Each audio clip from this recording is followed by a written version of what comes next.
Greetings, fellow members of the Order of the Purple Cord. This is Lord Bob Hickman, your High Priest of the Order, and I'm so glad you're here. And I told you guys we'd have another Members of the Order of the Purple Cord video, and here we are. Anyways, if you're new here and you're like, what is this all about? The Order of the Purple Cord is a mystical Wiccan order that I started.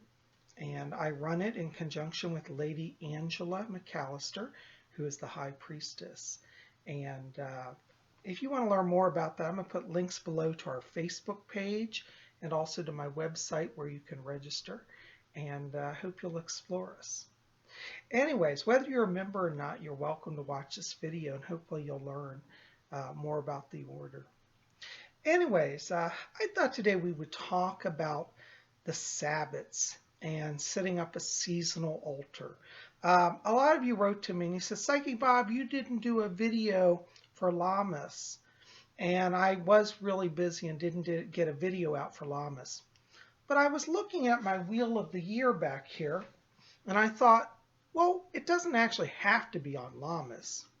You're going to say, why? Well, today we're going to talk about the Wheel of the Year. And what you'll see behind me here is a big wheel. And down here, if you can see this, this is Lammas. This is where we are. Now, this wheel starts at Yule, which is the beginning of the year. And right now we're at the bottom half. The Wheel of the Year, you can think of it as being divided into two halves. Okay, at the top we have Yule, and at the summer we have Litha. Actually, let me move this. This is our goddess here. Litha. And Litha is the summer solstice. So you have the winter solstice and the summer solstice. And these two Sabbats divide our year. This half of the year, from Yule down to Litha, is what we call the bright half of the year. This is where the sun's light grows and becomes strong. At Litha, the Sun Lord is at his strongest. But then after Litha, he starts to wane, starts to weaken. And from Litha forward to Yule, we're in what's known as the dark half of the year. So the holiday we just had was Lammas, which is the first Sabbat after Litha, which is in the dark half of the year. Now Lammas is the feast of bread, the feast of grains. It's the first harvest. And you'll see here, I set a little altar. Now this is something you might want to do in your house. When I said I didn't get out a video on Lammas, I thought I really don't have to worry, because we should think of the Sabbats not as just one day a year. Lammas, which happens to fall on August 1st, though it is past, we are in what I would call Lammas season. And really Lammas season goes from Lammas up to Mabon. And Mabon will be the autumnal equinox, which will be on September 21st. And September 21st is what we know as the second harvest. So that's also a harvest festival. So really, we're still technically in Lammas, and we can celebrate it all the way up to Mabon. So, to understand the Wheel of the Year, remember we have the light half of the year, and then we have the dark half. And hopefully you can see that. Each one is an aspect of the interplay of the god and the goddess. So we start with Yule, and at Yule, the Lord, the god, the masculine energy, is born. And he's a babe at Yule, and this means that the light returns to the earth. Now, the Lord grows little by little, and at Imbolc, he's a youth. This is when the Lord and the Lady are mother and child. The Lord's energy transforms, and this is symbolic energy, because as we move from Imbolc to Ostara, the Lord grows and he transforms. Instead of being the son of the goddess, he then becomes the partner of the goddess. And Ostara is where they join and flirt and have love and romance. This is when the plants start to come back after the winter. And so at Yule, we celebrate the light. At Imbolc, we celebrate the Lord's youth and the first stirrings of spring.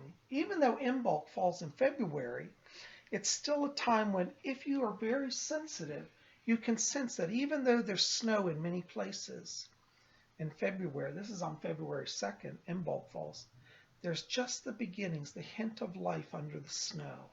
And by Ostara, the plants are starting to grow. And this is the symbol that the Lord's power and fertility are now coming into place. And the Lord and the lady fall in love at Ostara, and they consummate their relationship. At Beltane, the Lord is mature and the lady is mature, and they have their wedding. And this celebrates the union of the Lord and the lady. And from Beltane to Litha, this is the time of the great union when the earth becomes plentiful and full. This would be the summer months. Ostara is March 21st. That's the spring equinox. And Beltane is May 1st. And then Litha is June 21st. So from May 21st to June 21st, this is the most fertile period of the Lord and the lady. And this is when the earth, at least in the northern hemisphere, is lush and rich with life. As we said at Litha, the Lord is at the height of his power. He is the great and glorious Sun Lord. Then at Lammas, by Lammas, his power has started to wane. You could think of this as the Lord at beginning of middle age. And as we go through Lammas and into Mabon, this is his aging years. So the Lord ages. Now, then from Mabon to Samhain. Samhain is October 31st. That's Halloween. This is where the Lord dies, and he passes in to the place of rest, where he will then be reborn at Yule.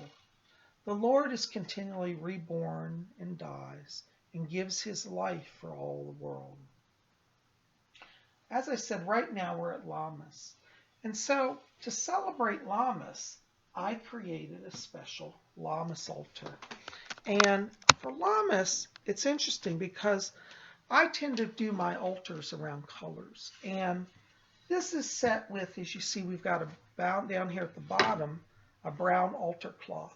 Then I put some gold on it because the sun's energy is still present, though it's starting to fade a little bit. So I have a softer gold.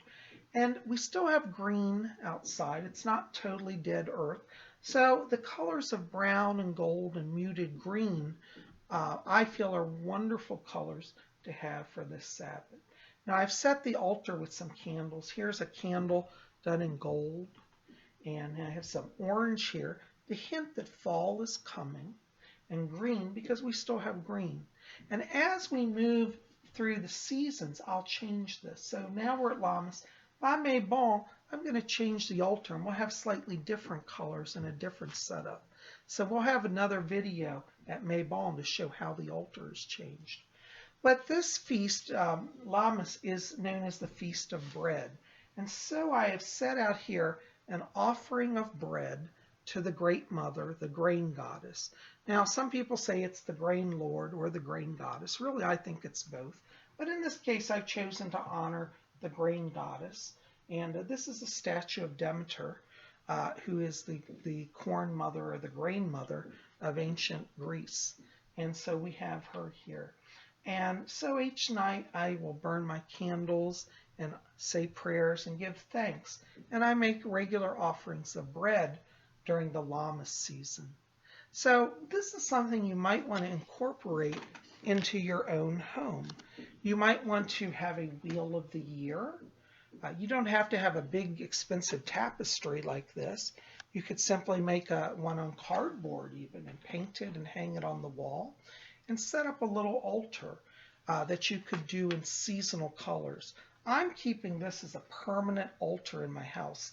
So as I go through the wheel of the year, I'm going to change the cloths and the candles and the offerings to reflect what we're in.